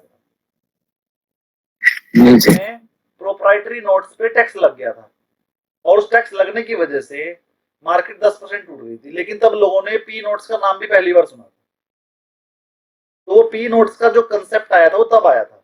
तो मेरे स्टूडेंट ने कहा सर ये पी नोट्स क्या होता है, तो मैंने उसी दिन उठा के अपनी बुक में डाल दिया। तो मैं आपको आज पढ़ा देता हूँ पी नोट्स क्या होते हैं, और बहुत इंपॉर्टेंट कंसेप्ट है, और शायद कोई सीए भी आपको ये बता ना पाए पी नोट्स क्या होते हैं। मैं बार बार सीए बोलता हूँ तो मेरा मतलब मैं किसी, सर क्योंकि रिकॉर्डिंग जाती है तो ये बोलना जरूरी है, हम किसी भी सीए की अपनी उसकी जो आकांक्षाएं हैं, तो उसको बुरा लग सकता है, मैं वो दुखित करना नहीं चाहता। सीए कहने से मेरा मतलब है कि कोई बड़े से बड़ा एक्सपर्ट भी नहीं बता पाएगा, और हम सीए को एक एक्सपर्ट मानते हैं अकाउंटिंग का, तो इसलिए हम वहां पर सीए वर्ड यूज कर लेते हैं। लेकिन सीए का मतलब, हम किसी सीए की इंसल्ट करना नहीं चाहते, हाथ जोड़ के सी इंस्टीट्यूट से हमारी प्रार्थना है, यहाँ पर सीए का मतलब हम एक एक्सपर्ट बोलते हैं, डिस्क्लोजर। तो कोई एक्सपर्ट से एक्सपर्ट बंदा भी आपको पी नोट्स की डेफिनेशन नहीं बता पाएगा, बहुत कम लोगों को नॉलेज होती है, और कंसेप्ट भी ये सिर्फ एफपीआई वगैरह में इन्वॉल्व है, मतलब फॉरेन इंस्टीट्यूशनल इन्वेस्टर से रिलेटेड है कंसेप्ट ये, तो इसलिए ज्यादातर लोगों को पता नहीं है। तो आज आपको पी नोट्स बता देते हैं, जब भी कभी नॉलेज का झगड़ा हो जाए ना, तुझे नॉलेज ज्यादा है कि मुझे, तो उससे पूछो अच्छा बस ये बता दे पी नोट्स क्या होता है, वो शाम। तो आपको पता होना चाहिए ये नई नई चीजें क्या है। पी नोट्स क्या होता है ये आ गए सर, पी नोट्स पार्टिसिपेट, इनकी फुल फॉर्म होती है पार्टिसिपेटरी नोट्स, इन्हें पी नोट्स भी बोलते हैं, पीएनस भी बोलते हैं। Are the instrument issued by SEBI, कौन इशू करता है? Indian SEBI, security exchange board of India करता है। किसको करता है? रजिस्टर्ड फॉरेन पोर्टफोलियो इन्वेस्टर को, एफपीआई को पी नोट्स करना, एफपीआई को पी नोट्स इशू करता है सेबी, रजिस्टरिंग देमसेल्व्स, उनको रजिस्टर कर देता है with the market regulator, market regulator के साथ security exchange board of India ही है। P notes provide access of Indian securities to these investor. जरा ध्यान समझिए भाई, एक तरीका तो ये है एफपीआई को कि तुम हमारे यहाँ इंडिया में डीमैट अकाउंट खुलवाओ और भैया खरीद लो। दूसरा तरीका ये है कि हमारे यहाँ के पी नोट्स खरीद लो, पार्टिसिपेटरी नोट्स, एक तरह का म्यूचुअल फंड, एक तरह का म्यूचुअल फंड। अब म्यूचुअल फंड की तरह खरीद लो, तुम्हें कोई टेंशन ही नहीं है। अलग अलग खरीदने की जगह म्यूचुअल फंड की तरह ग्रुप खरीद लो, एक तरह से इंडेक्स फंड है ये। तो पी नोट समझ में आ गए, एफपीआई को ही इशू होते हैं और किसी को होते ही नहीं है। और पी नोट्स पे थोड़ा टैक्स कम लगता है, डायरेक्टली खरीदने पे ज्यादा लगता है, पी नोट्स के थ्रू खरीदने पे टैक्स थोड़ा कम लगता है। लेकिन पिछले से पिछले बजट में वो टैक्स जो थोड़ा कम लगता था वो बढ़ा दिया था। इस वजह से मार्केट पूरे 10% गिर गई थी इस बात से कि जितने भी एफपीआई हैं वो तो पैसे निकाल लेंगे। अरे भैया एफपीआई की तो वैसे ही कैपिटल छोटी होती है, निकाल भी लेगा तो क्या हो जाएगा। ये बात समझा के मैंने लोगों को बताया था, अरे भैया 10% मार्केट गिर गई, उठा लो जितना उठा सकते हो। और फिर 10 दिन बाद जब बढ़ी थी ना, 3 दिन में बढ़ गई थी 10% एक साथ। तो अगर नॉलेज होगी तो कमा पाओगे। जैसे लोग कह रहे थे सर पाकिस्तान का युद्ध होएगा, यूक्रेन में भी गिर गया था। जब यूक्रेन और रशिया का युद्ध हुआ था तो मार्केट 1 महीने तक गिरती रही थी और 10-15% टूट गई थी। तो सब लोगों को लगा पाकिस्तान का युद्ध होगा, इसमें भी गिरेगी। अरे भैया ये यूक्रेन जैसा युद्ध थोड़ी था, 100 मिसाइल उन्होंने डाल दी, हमने बचा ली, 100 हमने दाग दी, वो बेचारे मर गए। कोई युद्ध था ये, तो हमने उनके बेचारे की चिता जला दी थी थोड़ी सी। उसके बाद उन्होंने माफी मांग ली, हमने कहा ठीक है माफ कर दिया, बस तुम्हारा कश्मीर दे दे। ये कोई भाई ये तो कोई बड़ी बात नहीं है ना, ये तो छोटी मोटी बात है, उठा के पाकिस्तान को उड़ा देंगे किसी भी दिन, एक दिन में। देखो किसका है, देखो आपकी दोस्त। तो ये इतना बड़ा युद्ध नहीं था। दूसरी बात, हमने यूक्रेन का युद्ध देख लिया, तो 3 साल से चल रहा है। तो अब मार्केट को भी समझ में आ गया छोटे मोटे युद्ध से कंपनी पे, पूरे कंट्री पे कोई फर्क नहीं पड़ता। रशिया पे कौन सा कुछ फर्क पड़ गया, ये यूक्रेन पे ही पड़ गया। यूक्रेन पे भी कोई फर्क नहीं पड़ा, रशिया पे भी नहीं पड़ा। तो ऐसे ही ना अमेरिका पे पड़ेगा छोटी मोटे युद्ध से, ना इंडिया पे पड़ेगा। तो इस वजह से मार्केट नहीं गिरी। और मैं हर टाइम बोलता रहा, मैं तो सबसे ज्यादा पैसा लगा के बैठा हूँ इस टाइम, और देख लो मार्केट कैसे भागी। जो लोग डरे बैठे थे ना, आप 25,000 पे खरीद रहे हैं, अब कह रहे हैं 25 पे खरीद लूंगा, 24 पे डर लग रहा था। मुझे बताओ आप लोगों को 2 दिन पहले डर लग रहा था कि नहीं? अरे मार्केट में सर रोज मेरे से क्वेश्चन पूछे, सर पैसे लगाऊं कि ना लगाऊं। 3 दिन पहले ही पूछा था और मैंने कहा था मैं फुल्ली इन्वेस्टेड हूँ, 1 लाख रुपए भी नहीं बचा रखा। अभी अगर मुझे 1 लाख रुपए की जरूरत पड़े तो है नहीं मेरे पास घर में, सब लगा रखे हैं। लेकिन देखो 2 दिन में क्या मजा आया, 7% का प्रॉफिट हुआ 2 ही दिन में। तो डरना नहीं होता है, हमें देख के लोग खरीदते हैं और हम ही डरेंगे तो फिर कैसे होगा। नॉलेज, अभी मेरे से किसी ने पूछा था कल, आप में से ही कोई है, बताना कोई हो तो, टाटा पावर के रिजल्ट कैसे आए। तो मैंने उनको एनालाइज करके बता दिया, तो टाटा पावर के रिजल्ट बढ़िया है, 2-3% भाग सकता है। शायद उन्होंने ले भी रखा होगा, आज भागा भी है। कल रात पूछा था उन्होंने, मैंने बता दिया था। तो एनालिसिस आपको आना चाहिए। टाटा पावर के रिजल्ट बढ़िया आई, मैंने उनको एनालिसिस करके बताया। 2 मिनट लगे मुझे, 2 मिनट मेरे को लग गया, 2 मिनट भेजा, मैंने एनालिसिस करके भेज दिया। आज ग्रुप में भेज दूंगा कैसे किया था। पतंजलि का क्या हुआ? बहुत बढ़ गया, अरे पतंजलि का बहुत बढ़ गया। हमें भी बता दीजिए ना सर, आप कैसे करते मैं हैं। बता दूंगा, मैं पूरी रिकॉर्डिंग भेज दूंगा जो भेज दी। ये बताओ पतंजलि के रिजल्ट आ गए क्या? और आपने भेजा था ग्रुप में? हाँ ग्रुप में भेज दिया था मैंने वो। हाँ जी अभी भेजे थे। और आज शेयर भी काफी बढ़ा है, हाँ शेयर तो बढ़ना ही था, 1870 से ऊपर 1820 तक आ गए। हाँ तो वो तो बढ़ना ही था, मैंने बता ही दिया था। जो टाटा पावर का प्रॉफिट बढ़ा है ना, वो सोलर की वजह से बढ़ा है। और मैं खुद सोलर का काम कर रहा हूँ, टाटा पावर की किट मिल भी नहीं रही है। अगर टाटा के पैनल लगाने हैं मिल ही नहीं रहे, 4-4 महीने का वेटिंग चल रहा है। कंपनी जितना पैनल बनाती है बनते ही बिक जाता है, तो प्रॉफिट कैसे नहीं बढ़ेगा। और प्रीमियम रेट पे भी करा है। और कंपनी के 3 किलोवाट का पैनल लोगे तो 2 लाख में लग जाएगा, टाटा का लोगे 2,20,000 में लगेगा।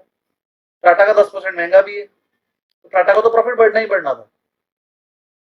क्योंकि मैं तो खुद ही सोलर में काम कर रहा हूँ। मुझे कोई गलती से भी बोल देता है ना मेरे पे टाटा के पैनल है, मैं रेट वेट तो जो मांगेगा वो दूंगा, तो मुझे देते सारे पैनल। टाटा की तो शॉर्टेज चल रही है, ब्लैक हो रहा है माल एकदम। टाटा का और वारी का माल ही नहीं मिल रहा है, टाटा वारी का, और तो अडानी का भी नहीं मिल रहा। अब तो छोटी मोटी कंपनियां लगा रहे हैं, ईस्टमैन, यूटीएल, ल्यूमिनियस, ये सब लगा रहे हैं। क्या सर मोदी सरकार के सामने हमारी पे टाटा पावर और वारी बैठो, क्या पूछ रहे हैं आप? 8-10 साल के हिसाब से अभी लेके रख सकते हैं टाटा पावर और वारी। बिल्कुल बिल्कुल, वारी सबसे बढ़िया है इस टाइम, टाटा पावर की बढ़िया वैल्यूएशन पे आप ले सकते हो। अगर किसी को लॉन्ग टर्म के लिए पैसा लगाना है तो आप अदानी एनर्जी सोल्यूशन में भी लगा सकते हो। Adani energy solution, Tata power और वारी, ये तीनों सोलर की कंपनियां हैं। अगर किसी को सोलर में पैसा लगाना है तो इन तीनों कंपनियों में से किसी को भी लगा सकते हो, थोड़ा थोड़ा तीनों में लगा दो।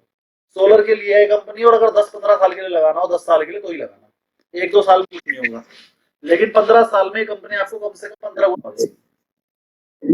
जो भी पैसा सर, लगाओगे 15 गुना हो जाएगा। एफपीआई और पी नोट में एनआरआई का भी कुछ रहता है कि तो उनको भी अकाउंट ओपन करना पड़ेगा या फिर वो कैसे ट्रेड करेंगे? एनआरआई मतलब नॉन रेजिडेंट, हाँ बिल्कुल, नॉन रेजिडेंट अगर वो हो गया तो फिर वो फॉरेन इंस्टीट्यूशन ही हो गया, फॉरेन इन्वेस्टर ही हो गया। बढ़े आगे जी, चलिए थोड़ा सा पढ़ लेते हैं आप। पी नोट समझ में आ गए, वेरी गुड। आगे है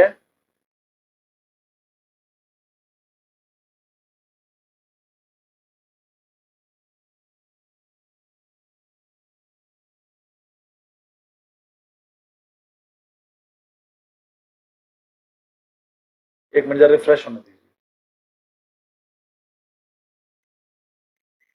टाइम का तो पता ही नहीं चलता कहाँ चला जाता है, बताओ, पढ़ते पढ़ते 1 घंटा हो गया, पता भी नहीं चला कहाँ गया। Venture capital fund, venture capital fund क्या होते हैं? बड़े बड़े साहूकार होते हैं। वेंचर कैपिटल फंड होते हैं बड़े बड़े साहूकार, उनके पास कई हजार करोड़ रुपया पड़ा है, तो क्या करते हैं, पैसा लेके बैठे होते हैं। Venture capital fund refers to pooled investment, उनके पास पैसा होता है व्हीकल लाइक म्यूचुअल फंड की तरह, उनके पास पैसा होता है, वो उनका अपना भी हो सकता है या फिर वो कई लोगों से इकट्ठा भी करा हुआ हो सकता है, but with mandate to invest money in enterprises, लेकिन वो लोगों से ये कह के पैसे इकट्ठा करते हैं कि ये पैसा हम जो है लोगों के बिजनेस में लगाएंगे, that are in the early stage. आपने नई नई कंपनी खोली, आपने नई कंपनी खोली, कंपनी को ग्रो करने के लिए आपको 20 करोड़ रुपए की जरूरत है, तो आप इनके पास जाओगे वेंचर कैपिटल के पास, अपना बताओगे सर मैं ऐसे ऐसे बिजनेस करूंगा, तो वो कहेंगे अच्छा। अगर उन्हें आपके आइडिया में दम लगा कि हाँ भैया आप ले सकते हो, तो शार्क टैंक की तरह वो शार्क बन के आपको पैसे दे देंगे और आपकी इक्विटी ले लेंगे, और जब आपकी कंपनी में ग्रोथ आ जाएगी, जब वो प्रॉफिट ज्यादा हो जाएगा, तो उस वाली इक्विटी को एफपीओ लाके बेच देंगे, आईपीओ लाके एफपीओ लाके बेच देंगे, तो उनको हो जाएगा फायदा। तो उनका काम यही होता है कि अर्ली स्टेज वालों के पैसे लगाओ और उनका बेवकूफ बना के सस्ते में उनके शेयर ले लो, और जब वो कल को ग्रोथ कर जाए 10 साल बाद 15 साल बाद, तो कई हजार गुना रेट पे बेच दो। आपसे 2 लाख 5 लाख 1-2 करोड़ देके आपकी कंपनी के 20% शेयर ले लिए, और जब आपकी कंपनी अरबों खरबों की हुई तो वो जो 20 करोड़ देके लिए थे ना, वो 2000 करोड़ में बेच दी। ये काम होता है वेंचर कैपिटल का। The longer gestation period and the higher risk of failure make it difficult for such companies to access conventional source of finance. देखो जब नई नई कंपनी होती है ना, उसे पैसे देने के लिए कोई तैयार नहीं होता, बैंक भी नहीं देता और कोई इन्वेस्टर तो मिलता ही नहीं, तब ये वेंचर कैपिटल बेचारे इतना रिस्क लेते हैं और उस नई नवेली कंपनी के साथ काम करते हैं, उसे पैसे देते हैं। ज्यादातर कंपनियां तो फेल ही जाती हैं। इनका कहना ही होता है भाई हमने 20 कंपनियों में पैसा लगाया, अगर एक भी चल गई ना तो हमारे पैसे को 20 करोड़ के 2000 करोड़ कर देगी, तो हम तो ये सोच के पैसा लगाते हैं। सच एज बैंक भी लगा देते हैं एंड द कैपिटल मार्केट में भी लगा देते हैं। Venture capital bring managerial and technical expertise. अब जिस कंपनी में वो पैसा लगाते हैं ना, वो उसमें बोर्ड ऑफ डायरेक्टर भी बन जाते हैं अपने आप ही। कहेंगे भैया तेरी कंपनी को 20 करोड़ तो मैंने ही दे दिया, तूने तो कुछ भी नहीं लगाया, चल डायरेक्टर मुझे बना, तो वो काम भी अपने आप करते हैं और उसे एक्सपर्टीज भी देते हैं, भैया ऐसे नहीं ऐसे काम कर प्रॉफिट ज्यादा होगा। और जिसके पास पैसा है उसके पास अकल भी तो है ही ना, तो as well as along with capital to their investing company, कह रहा कैपिटल तो देते हैं, साथ में मैनेजरियल टेक्निकल एक्सपर्टीज भी देते हैं, जिससे कि आपकी कंपनी को प्रॉफिट हो। किस किस को वेंचर कैपिटल समझ में नहीं आया वो बता दीजिए, दोबारा बताऊंगा वरना आगे बढ़ूंगा। ये शार्क टैंक क्या वही है सर, वेंचर कैपिटल वही है तो ऐसे लोग मिलते कहाँ से शार्क टैंक पे। वेंचर? बात नहीं है ना, वैसे बताओ वेंचर कैपिटल ढूंढना तो बहुत है। कंपनी बनाओ, मैं बताऊं, मैं अपने नहीं मिल जाते हैं, बताता हूँ। आप पहले कंपनी की तो आप ही बनवाओगे। चाहिए मैं करवा देता हूँ, हाँ मैं तो करवाता हूँ, मेरा काम है ये। अगर किसी को करना हो तो मुझसे कांटेक्ट कर सकते हैं, मेरे पास वेंचर कैपिटल बहुत सारे हैं, ठीक है, मेरे कांटेक्ट में है। आप सबसे पहले कंपनी बनाओ, कंपनी बनाने में 20,000 रुपये खर्च होता है, वो भी नहीं बनवा देगा। प्राइवेट कंपनी बनाओ, private limited company, private limited company बनाने के बाद उसमें काम करो, काम करने के बाद उसमें शुरुआत में आप 1-2 साल अपने पैसे से काम करो। अपने पैसे से काम करने के बाद जब आपकी सेल हो जाए, उसमें मान लो आपने 2 साल काम करा, 2 साल में आपने 2-2 करोड़ की सेल आ गई, आपकी 2 करोड़ साल की सेल आ गई, तो 2 करोड़ की सेल पे बैंक आराम से 40-50 लाख का लोन दे देता है बिना कोई सिक्योरिटी के। तो आप बैंक में जाओ 50 लाख का लोन ले लो। अब आपके पास 2 करोड़ अपने थे, अपने पैसा था आपके पास मान लो 50 लाख, और 2 करोड़ की सेल आपने करी 50 लाख से, तो बैंक ने 50 लाख और दे दिए। तो पहली बात 50 लाख आपके अपना था, 50 लाख बैंक ने दे दिया, अब आपके पास हो गया 1 करोड़। जब आप 50 लाख से 2 करोड़ की सेल कर ली, तो अब क्या, अब तो आपका 1 करोड़ हो गया, अब तो तुम 5 करोड़ की सेल करोगे, तो आपके पास 1 करोड़ हो गया। 1 करोड़ से आप करो 5 करोड़ की सेल, तो आपका प्रॉफिट बढ़ गया, लोन चुका सकते हो, है ना। लोन तो पिछले वाला चुक गया, अब दोबारा से बैंक से कहो जी मेरी 5 करोड़ की सेल, अब 1 करोड़ का लोन दे दो, तो बैंक 1 करोड़ का लोन दे देगा। तो पहली बात तो ये 50 लाख 1 करोड़ तो बैंक से मिल जाते हैं, बिना सिक्योरिटी के मिल जाते हैं, और कोई टेंशन नहीं है। और मोदी जी ने साफ साफ कह रखा है, अगर हमारे देश में कोई बिजनेस करना चाह रहा है तो उसे लोन की कमी नहीं होनी चाहिए, क्योंकि वो चाहते हैं कि लोग एंटरप्रेन्योर बने। एंटरप्रेन्योर को सबसे पहले पैसा चाहिए ना, तो मोदी जी ने साफ कह रखा है कि आप अपना सिर्फ आइडिया लेके आओ, लोन बैंक आपको अपने आप दे देगा। अब आपके आइडिया में दम होना चाहिए, थोड़ा कुछ करके दिखाओ। सेल का 25%, सेल का 20% बिना सिक्योरिटी के लोन मिल जाता है, और 50 लाख तक मिल जाता है मुद्रा योजना में, और बड़े आराम से मिलता है।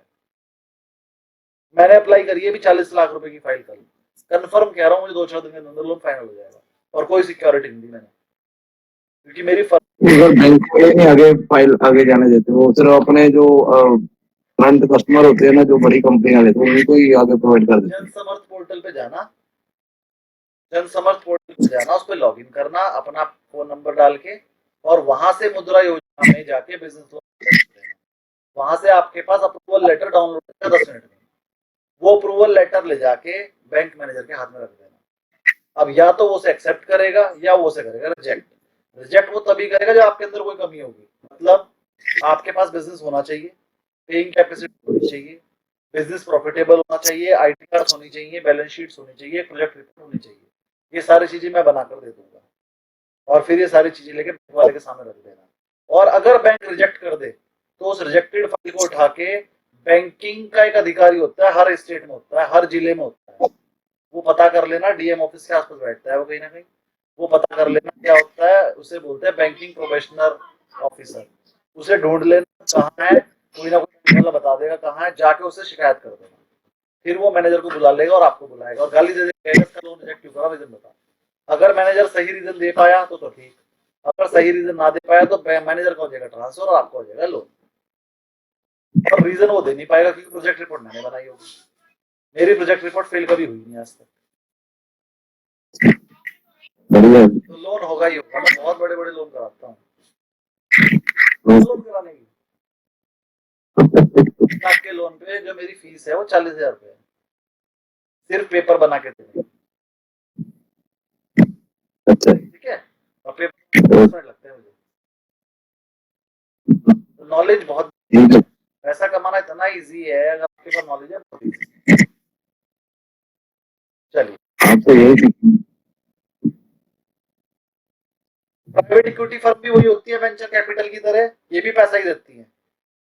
ठीक है, ये पढ़ लेना आप, ये तो समझ नहीं आ रहा मेरा, चल क्यों नहीं रहा, चल गया। चलो, प्राइवेट इक्विटी फंड आप पढ़ लेना। हेज फंड क्या होते हैं sir? Hedge fund is an investment vehicle that pools the capital from member, जो बहुत सारे मेंबर से पैसा उठाता है, across the product and across the geographies, अलग अलग देशों से भी उठा लेता है।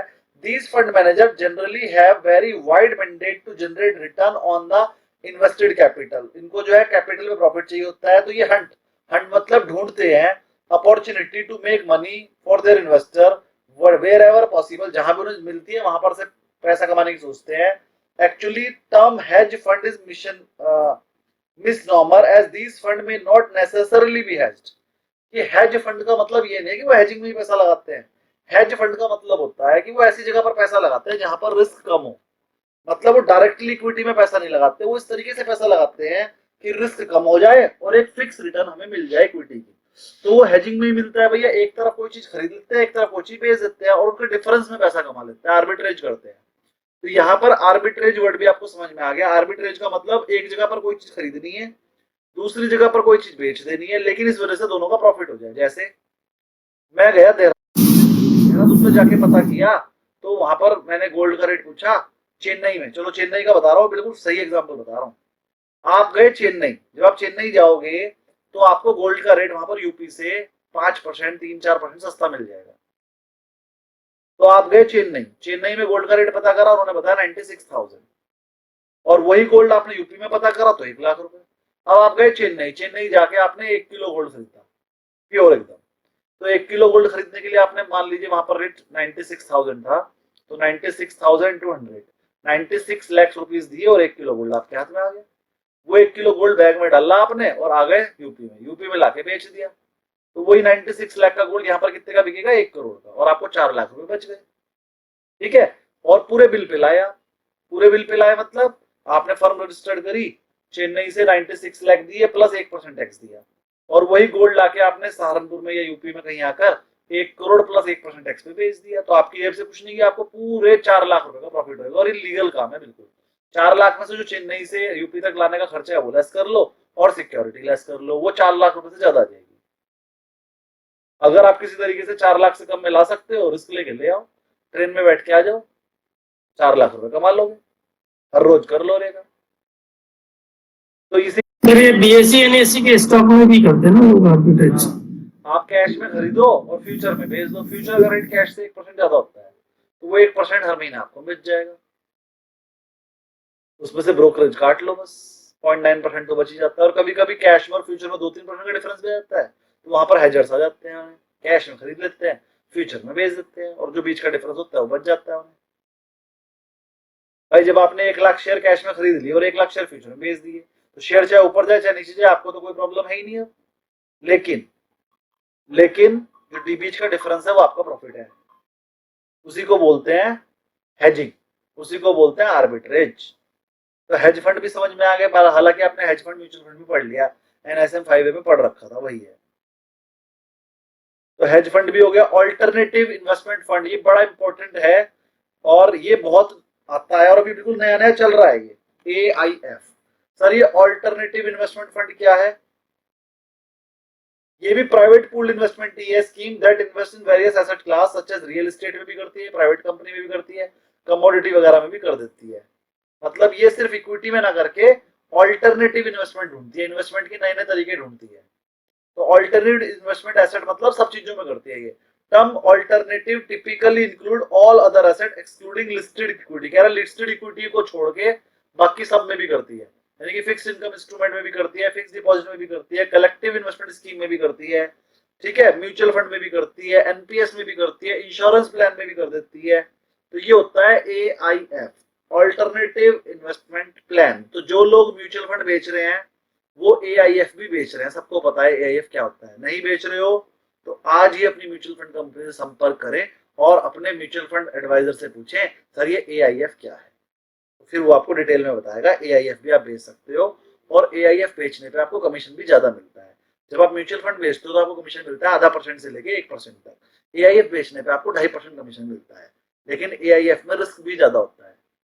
इधर तो AIF आप अपने म्यूचुअल फंड से पूछिए क्या होता है, फिर वो आपको बताएगा AIF कैसे बेचना है और उसमें कमीशन भी ज्यादा मिलेगा। जो क्लाइंट आपके ऐसे हैं हाँ मैं तो रिस्क ले लूंगा, तो मान लो उसकी कैपिटल 50 लाख है, उसमें से 5 लाख उसे AIF बेच दो, कमीशन ज्यादा मिलेगा और रिटर्न भी ज्यादा आता है। तो AIF आज ही अपने म्यूचुअल फंड वालों से पूछना और कल से 2-4 AIF बेचना। AIF में भी सिप लगा सकते हो आप, AIF में लेकिन सिर्फ एक मिनिमम वैल्यू होती है, उससे कम पे नहीं होता, AIF की वैल्यू होती है। तो जो आपके बड़े क्लाइंट होते हैं ना, जिन्हें हम बोलते हैं HNI क्लाइंट्स, HNI क्लाइंट्स को आप AIF बेच सकते हो, क्योंकि उसमें मिनिमम इन्वेस्टमेंट की लिमिट है, शायद 10 लाख रुपए है या 5 लाख है शायद, मतलब इससे कम नहीं बेच पाओगे और कमीशन भी ज्यादा मिलती है। आगे बढ़ते हैं। ऐसे ही इन्वेस्टमेंट एडवाइजर तो आपको पता ही है क्या होते हैं, आप लोग ही तो NISM 5A वाले, इन्वेस्टमेंट एडवाइजर 10 वाले भी, रिटेल इन्वेस्टर भी आपको पता है क्या होते हैं, HNI भी आपको पता है और अल्ट्रा HNI क्या होते हैं, पढ़ लेंगे आप। और ये लेसन खत्म, और ये बैक क्वेश्चन करके लाएंगे, ठीक है। और सेकंड लेसन में न्यूमेरिकल तो कुछ आया ही नहीं, फिर भी इतने सारे थ्योरी क्वेश्चन मैंने आपको दे दिए, न्यूमेरिकल इसमें कुछ ज्यादा आए नहीं है। देखो विच, ये वाला क्वेश्चन का आंसर बताओ, which of the following is not a type of share capital, में से शेयर कैपिटल कौन सी नहीं है? ए ऑप्शन है इक्विटी, बी ऑप्शन है प्रेफरेंस और सी है डिबेंचर। बताओ कौन सा इक्विटी शेयर नहीं?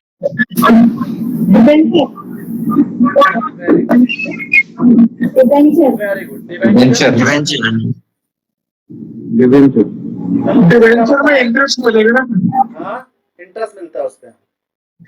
हाँ डिवेंचर में इंटरेस्ट में देगा, पहले से ही लिखा है बॉन्ड पेपर पे। हाँ, इसका बताओ what is an equity share? Equity share क्या है? Loan given to company, true और false? False. False. Security, false.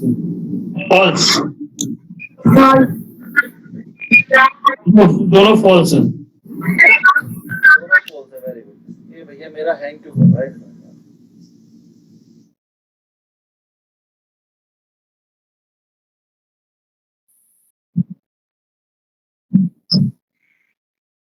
बताइए। Right to fix return, false. No right at all. बताइए आंसर। अरे कौन से क्वेश्चन आ गए? तो कुछ अलग लग रहे हैं। हाँ क्वेश्चन ही बताइए उसमें। हाँ, ये तो सी है। कोई बात नहीं। ये रहा। Which of the following right to equity share have? इनमें से कौन सा राइट इक्विटी शेयर के पास है? बताओ। Voting right. Right right to vote in company decision. Right to receive dividend है क्या प्रेफरेंस शेयर से पहले? नहीं है, Preference ये से वोटिंग पहले राइट होगा। नहीं है। बी to होगा। vote in company decision, हाँ जी sir. Yes. right to fixed return on investment, no. No. no right at no. all. ये भी गलत। सारे नो। right के बी पास बी। इसका आंसर हो गया B.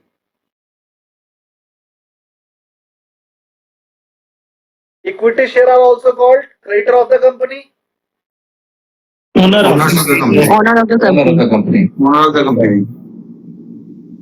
Very good. Which of the following is the disadvantage of equity share? Ownership right होता है? गारंटीड रीपेमेंट, किसने बताया? Disadvantage. Fixed interest. Very good.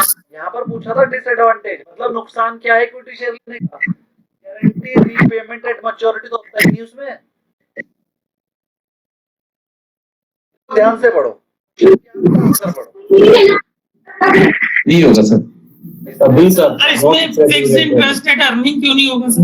B होगा सर ये। आंसर बताओ क्या होगा? Option B. Fixed dividend B होगा, पेमेंट। सी नहीं होएगा। देखो ये बताओ इनमें से कौन सा इक्विटी शेयर होने का नुकसान है? पहला नुकसान बोला नो ओनरशिप राइट। क्या ये नुकसान है? नहीं रहता है, ओनरशिप रहता है। तो है, ओनरशिप तो मिलता है। ओनरशिप तो है, तो इसका मतलब ये आंसर नहीं है। दूसरा, नो फिक्स डिविडेंड। क्या फिक्स डिविडेंड नहीं मिलता इक्विटी को? डिविडेंड मिलते हैं मगर वो फिक्स नहीं है। अलग अलग इक्विटी का अलग अलग रहता है। डिविडेंड नहीं है ना, जी। मतलब यही है ना नुकसान इक्विटी शेयर होने का। हाँ सर, वही है। नहीं मिलता तो यही सही आंसर है। तीसरा, गारंटीड रिपेमेंट एट मैच्योरिटी। क्या गारंटी होती है इक्विटी तुझे पेमेंट मिलेगी ही मिलेगी? नहीं सर। नहीं होती, तो ये नहीं है। नहीं। लेकिन ये गारंटीड रिपेमेंट एट मैच्योरिटी लिखा हुआ है, तो गारंटीड रिपेमेंट एट मैच्योरिटी लिखा हुआ है। गारंटीड रिपेमेंट मैच्योरिटी तो पहली बात तो फायदे की चीज है, ये डिसएडवांटेज तो है ही नहीं, तो ये आंसर नहीं हो सकता। अगर होता नो गारंटी पेमेंट, तो फिर ये भी आंसर हो जाता, फिर हो जाता ये भी आंसर। अरे नो गारंटी लिखा होता तो इसका मतलब होता कि ये बोल रहा है भैया कोई गारंटी नहीं है तेरे को। हाँ तो भैया ये तो बात सही है, गारंटी है। तो जो बंदे ये कह रहे थे बी और सी दोनों आंसर होने चाहिए, पहले ही समझ लो। सी आंसर हो ही नहीं सकता क्योंकि उसने लिखा गारंटी रीपेमेंट, मतलब तेरी मैच्योरिटी पे तो गारंटी। तो ये लाइन गलत है, लेकिन गलत होने के बाद भी वो डिसएडवांटेज तो है ही नहीं, तो एडवांटेज बता रहा उल्टा। तेरी तो गारंटी है। अरे पहले तो डिसएडवांटेज होना जरूरी है, फिर तो बताएंगे इक्विटी शेयर की है कि नहीं। तो इसका सही सी, तो इसका आंसर हो ही नहीं सकता। और सी तो सी आपका क्लोजन फंड का होगा ये। सी नहीं होगा, गारंटी रिपेमेंट लिखा है, नो गारंटी पेमेंट नहीं लिखा। नहीं ये बोल रहा हूँ सर, सी जो होगा वो क्लोजन फंड के लिए बोल रहा हूँ, इक्विटी के नहीं, क्लोजन फंड के लिए ये। तो सब में हो जाएगा सर, एफडी में भी हो जाएगा वो तो। हाँ एफडी में भी लागू होगा ना गारंटी रीपेमेंट। हाँ ये भी तो क्लोजन फंड के लिए होगा ये, guaranteed repayment maturity. But that is advantage, वो डिसएडवांटेज नहीं होगा। सर थोड़ी सी इंग्लिश हाँ। पढ़ लो। बी होगा, आंसर बी होगा। नहीं, आंसर बी होगा। यहाँ पर झगड़ा बी का नहीं है, यहाँ पर झगड़ा है बी क्यों नहीं होगा। क्लियर है सर, डिसएडवांटेज बोला है। क्योंकि यहाँ पर डिसएडवांटेज बोला है और जो सी ऑप्शन है वो डिसएडवांटेज है, ये तो एडवांटेज है। यहाँ पर दिक्कत इंग्लिश, जो इंग्लिश सब म्यूट हो जाइए प्लीज। जब आंसर करिए, आपके में से किसी में से ना आवाज आ रही है, बस वो आवाज वाले म्यूट हो जाओ। What is the return that equity share earn on their investment? मैंने बोला भी था ये बहुत इंपॉर्टेंट है, बताइए आंसर क्या है इसका। Dividend and capital appreciation. Dividend and capital appreciation. Capital appreciation भी वेरी गुड। और पढ़ाते समय मैंने बोला था ये बहुत इंपॉर्टेंट है, देखो इंपॉर्टेंट आ गया। चलो इस पे बताओ, preference share capital. What is a preference share? A share that gives preference in receiving dividend. सही है कि गलत? यस सर, सही है। वेरी गुड, सही है। तो ये सही हो गया। अभी अगला पढ़ेंगे। A share with no dividend right, उसे डिविडेंड कभी मिलता ही नहीं है। तो गलत है, रॉन्ग है। Issued by the company, company ने लोन। No. A share कौन that C? provides voting right in management decision। Yes. Voting right मिलता है। वोटिंग राइट नहीं है। वोटिंग राइट शेयर के पास नहीं होता, कभी कभी दे दिया जाता है, डिफरेंशियल वोटिंग राइट प्रेफरेंशियल बोलते हैं। अगर नाम में लिखा है कि ये डिफरेंशियल वोटिंग राइट है तो राइट है उसके पास, वो मैं पता नहीं। तो राइट तो प्रेफरेंशियल के पास होते ही नहीं, प्रेफरेंशियल के पास बस एक ही राइट होता है, उसको डिविडेंड भी मिलेगा इक्विटी से पहले, और जब पेमेंट हो रही होगी तो वो भी इक्विटी से पहले मिलेगी। बाकी कोई राइट प्रेफरेंशियल के पास नहीं होता। अगर इक्विटी देना चाहे तो अपनी मर्जी से, वैसे होता नहीं है। इसका आंसर हो गया ए। Which of the following is a key feature of preferential? इनमें से कौन सा की फीचर है? Fix Priority. प्रायोरिटी इन पेमेंट। बोला था वो वोटिंग राइट भी है सर। अरे शुरू से पढ़ेंगे। फिक्स डिविडेंड पे आउट होता है क्या? वो सर नो। अरे सर होता है, प्रेफरेंशियल तो होता ही है। अबे सर ये वो ये तीनों ही है। अरे सर बचेगा तो ही तो देंगे ना। अरे अगर वही नहीं। लेकिन फिक्स डिविडेंड का रेट तो होता है उसका। फिक्स डिविडेंड तो लिखा हुआ है, अगर प्रॉफिट होगा तो दे देना, लेकिन फिक्स डिविडेंड तो होता है कि नहीं मिलेगा। तो फिक्स तो है, तो इसका आंसर होगा गलत मत करेगा। फिक्स डिविडेंड भी मिलता है लेकिन वोटिंग राइट नहीं होता, और प्रायोरिटी रीपेमेंट भी मिलती है, तीनों। तो आंसर हो गया डी। गलती नहीं कर क्या नहीं। अगला ये सी तो क्लियर था, उसके बेसिस पे डी डाला सर। सर गलती नहीं कर क्या नहीं बस। Which type of preferential dividend to accumulate? देखो आ गया जो कल पढ़ाया था। ऐसे कौन से accumulate कर लेते हैं, नाम बताओ। ऑप्शन देख के बिना ही आंसर आ जाएगा। क्यूमुलेटिव प्रेफरेंस पढ़ाया था। Very good. Which can be converted into equity share? Convertible share. Very good. तो बिना आंसर देखे, बिना ऑप्शन देखे आंसर आ रहे हैं। तो अगर अच्छे से पढ़ रखा होगा तो आंसर के लिए ऑप्शन देखने की नहीं पड़ती, और जिसको आंसर देखने के लिए ऑप्शन की जरूरत नहीं पड़ती वही पास होता है। जब आपने क्वेश्चन पढ़ लिया आंसर बताओ बस, अब उसके ऑप्शन क्या पढ़ने हैं। तो अपनी तैयारी ऐसी ही करो कि ऑप्शन पढ़ने की जरूरत ना पड़े। चलिए 10 बज गए हैं, बाकी क्वेश्चन 2 चैप्टर खत्म हो गए हैं। सेकंड चैप्टर का टेस्ट हम परसों को रखेंगे।